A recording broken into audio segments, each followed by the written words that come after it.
75 puñaladas, una aplicación espía instalada en secreto, un exnovio que no aceptaba un no como respuesta. Y cuando todo terminó, cuando Giulia Cecchettin yacía sin vida en el fondo de un barranco en Italia, los jueces dijeron algo que horrorizó al país entero. No fue crueldad, fue inexperiencia matando. Hoy vamos a desmontar el mito más peligroso de nuestra sociedad, que los hombres matan a sus parejas por arrebatos pasionales, porque lo que le pasó a Giulia no fue pasión o emociones que se desbordaron, fue posesión, fue control y fue completamente evitable. ¿Qué tienen en común el 82% de los feminicidios? Quizá ya lo sabes, y es el hecho de que el agresor no es un desconocido. Es el esposo, el novio, el expareja. Es alguien que dice te amo mientras planifica tu muerte. Giulia Cecchettin tenía 22 años. Estudiaba ingeniería biomédica, estaba a días de graduarse y de construir el futuro que había soñado. Pero Filippo Turetta, su exnovio, tenía otros planes. En este video vamos a analizar juntos por qué este caso sacudió a Italia entera, por qué las calles se llenaron de protestas y por qué la sentencia final desató una indignación colectiva que aún resuena el día de hoy. Pero más importante, vamos a entender por qué seguimos llamando crímenes pasionales a lo que en realidad son ejecuciones calculadas y por qué esa mentira nos está costando vidas. Porque cada vez que decimos la mató por amor, estamos justificando lo injustificable. Y cada vez que minimizamos la violencia machista, estamos preparando el terreno para la próxima Giulia. Para entender lo que pasó el 11 de noviembre de 2023, tenemos que retroceder en el tiempo. Porque el feminicidio de Giulia no empezó con la primera puñalada. Empezó mucho antes, con una aplicación en su teléfono. Filippo Turetta había instalado un software espía en el móvil de Giulia.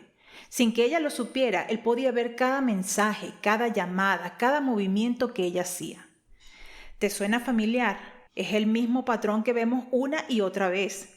Primero viene el control, disfrazado de preocupación o amor intenso. Cuando Giulia decidió terminar la relación, Filippo se negó a aceptarlo. No era solo que estuviera triste o dolido, era que su visión del mundo se había quebrado. ¿Cómo se atreve ella a decidir sobre su propia vida? En la mente de un potencial feminicida, la mujer no es una persona independiente con derecho a decidir. Es una posesión. Y cuando una posesión trata de escapar, hay que recuperarla por cualquier medio necesario. Por otro lado, Giulia se dio cuenta de que los valores de Filippo no eran compatibles con los suyos y que de su parte no había posibilidad de que siguieran juntos. De hecho, se sentó y escribió una lista de 15 razones por las que terminó con él. Estas son algunas de esas razones. Repetía que era mi deber ayudarlo a estudiar. Se quejaba cuando le ponían menos emojis de corazones de lo habitual. Necesitaba mensajes muchas veces al día. Tiene ideas extrañas sobre tomarse la justicia por su mano, por infidelidades, torturas y cosas así. Cuando le apetece, hay que hacerlo. Si no, se vuelve insistente. No acepta que salga con mis amigas. No puedo tener mi espacio. Necesita saberlo todo, incluso lo que le digo a mis amigas y al psicólogo. ¿Te puedes imaginar la tortura literal que es estar en una relación así? Con esta lista no cabe duda de que Filippo no solo era dependiente y demandante, sino que consideraba a Giulia como de su absoluta propiedad. El 11 de noviembre de 2023, Giulia accedió a quedar con Filippo. Según los investigadores, ella creía que era para hablar, quizá para dar un cierre definitivo a la relación. Se encontraron en un centro comercial en Vigonovo, cerca de Venecia. Las cámaras de seguridad captaron las últimas imágenes de Giulia con vida, caminando junto al hombre que pocas horas después la asesinaría. Pero este es el dato decisivo. Filippo había llevado una cuerda, cinta adhesiva y un cuchillo de cocina. Esto no fue un arrebato, esto fue una ejecución planificada. Sobre las 23 horas, en un aparcamiento industrial solitario en Fosso, Filippo atacó a Giulia. 75 puñaladas. Déjame repetir esto. 75 puñaladas. No una en un momento de ira ciega. No 3 o 4 en un arrebato pasional. 75 sistemáticas, deliberadas, incluso en el rostro, según el forense. ¿Y sabes qué es lo más indignante? Cuando terminó, Filippo envolvió el cuerpo de Giulia en bolsas de plástico. La trasladó hasta un barranco cerca del lago de Barsis, a más de 100 kilómetros de distancia, y la arrojó como si fuera basura. Esto requiere tiempo, requiere planificación, requiere una frialdad calculadora que desmonta por completo el mito del crimen pasional. Después del asesinato, Filippo huyó hacia Alemania.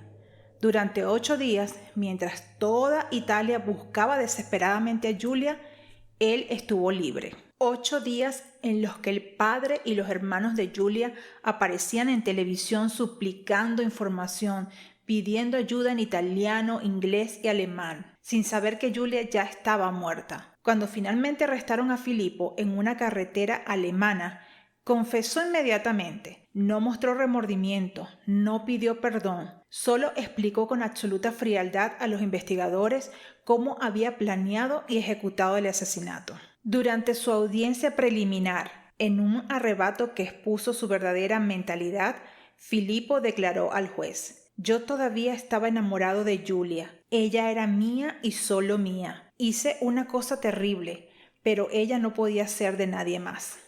¿Escuchaste eso? No era que la amaba, era que ella era mía, como si fuera un objeto o una posesión. Pero la revelación más escalofriante vino después. El mismo Filippo confesó en el juicio: «Me choqueó cuando vi que le había clavado el cuchillo en el ojo, pero aún así la siguió apuñalando. Si esto no es crueldad, entonces ¿qué es?». Soffrivo molto e provavo risentimento molto verso di lei, che lei indirettamente di non riuscire a portare avanti la mia vita, di tutte queste cose qui e da un altro punto di vista, per questo volevo che il nostro, non so, tra virgolette, il nostro destino fosse lo stesso per entrambi. Ovviamente sono pensieri ingiusti di dire non so, soffro io, devi soffrire. Cada vez que escucho crimen pasional se me revuelve el estómago. Esta teoría no la compro para nada y te voy a explicar por qué. La pasión es espontánea, impulsiva, no planifica, pero cuando una persona se equipa con las herramientas para matar, cuando elige un lugar aislado, cuando traslada el cuerpo y lo esconde, esto no es un arrebato de pasión, es una ejecución calculada. Es una persona que ha premeditado su crimen. ¿Y sabes cuál es la parte que personalmente me parece lo más absurdo? Que cuando hablamos de crímenes pasionales, creamos comprensión hacia el asesino, como si el amor o las emociones intensas, entre comillas, justificara el asesinato. Ahora vámonos a las frías estadísticas. En el 89% de los feminicidios hay antecedentes de violencia previa. No es que pierdan el control de la nada, es una escalada que dura meses y hasta años. En el caso de Giulia, las aplicaciones espía ya eran violencia. El acoso después de la ruptura ya era violencia. El feminicidio fue solo el último escalón. Ahora, aquí está la realidad incómoda que nadie quiere enfrentar. Los hombres no matan a sus parejas porque las amen demasiado. Las matan porque las consideran objetos de su propiedad. Filippo no mató a Giulia porque estuviera abrumado por el amor. La mató porque ella había tomado una decisión sobre su propia vida que él no aprobaba, porque había desafiado su autoridad, porque había roto las reglas no escritas de una relación que él veía como un contrato de propiedad. Y esta es la diferencia fundamental. Cuando amas a alguien, respetas su libertad de decidir.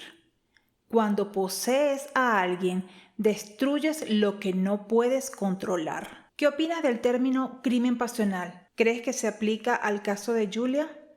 Déjame tu opinión en los comentarios. Elena, la hermana de Giulia, dijo una frase que se ha vuelto más o menos famosa.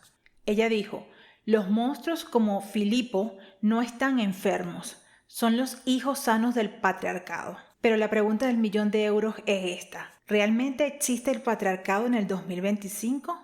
¿O es solo un concepto académico que las mujeres usan para victimizarse? Después del asesinato de Julia, salieron los comentarios de siempre. No es un problema sistémico, son casos aislados, no todo es culpa del patriarcado. Pero entonces me topé con una información que me hizo hervir la sangre. Los jueces del Tribunal de lo Penal de Venecia tuvieron la brillantez de decir que las 75 puñaladas no constituían crueldad, sino que eran una consecuencia de la inexperiencia y la incapacidad de Tureta para infligir golpes más efectivos que causaran la muerte de manera más rápida y limpia. ¿En serio? ¿En qué mundo vivimos donde la experiencia criminal se convierte en atenuante para un feminicidio? ¿Acaso esperamos que los asesinos vengan con currículum previo? Pero espera, porque la cosa se pone peor. El abogado defensor de Tureta dijo algo que resume perfectamente el problema. Mi cliente no es Pablo Escobar. ¿Entienden la lógica retorcida? Como si para ser cruel tuvieras que ser un narcotraficante internacional. Como si asesinar a una mujer con 75 puñaladas fuera ¿qué? ¿Un malentendido? ¿Un accidente de principiante? Cuando un sistema judicial normaliza hasta este punto la violencia contra las mujeres, algo está profundamente roto. Yo sé que para algunos la palabra patriarcado suena a conspiración feminista, pero ¿qué tal si vamos a los datos objetivos y reales en Italia? Una mujer muere cada 72 horas por violencia machista, una cada 3 días. En 2023 fueron 120 feminicidios. En 2024 la cifra se mantuvo similar. El 82% de estos asesinatos los comete la pareja o expareja. Esto no es casualidad, es un patrón, es sistema. El patriarcado está en los jueces que consideran que 75 puñaladas no son crueldad. Está en los medios que siguen hablando de crímenes pasionales. Está en una sociedad que todavía pregunta, ¿pero qué hizo ella para provocarlo? Está en el hecho de que cuando un hombre mata a una mujer, buscamos explicaciones. Cuando una mujer mata a un hombre, buscamos justicia. El patriarcado no es una conspiración, no es una teoría académica abstracta. Es simplemente el nombre que le damos a un sistema donde el poder está distribuido de manera desigual entre los géneros. Y cuando ese desequilibrio de poder se combina con la idea de posesión sobre las mujeres, tenemos la receta perfecta para la violencia.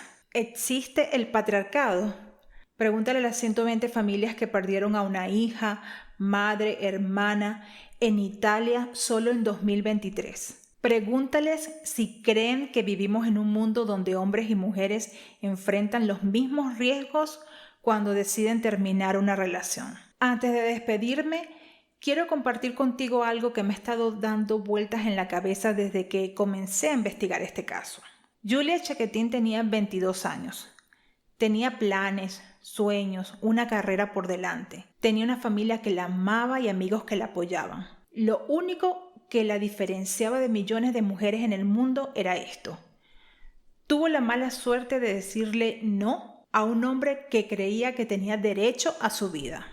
Cada vez que normalizamos el control en nombre del amor, estamos preparando el terreno para otro feminicidio. Cada vez que justificamos los celos posesivos como pasión, estamos escribiendo el próximo titular trágico. Pero también cada vez que cuestionamos estos patrones, cada vez que hablamos de estos temas, cada vez que rechazamos el silencio cómplice, estamos construyendo un mundo donde las Julias del futuro pueden decir no sin arriesgar la vida.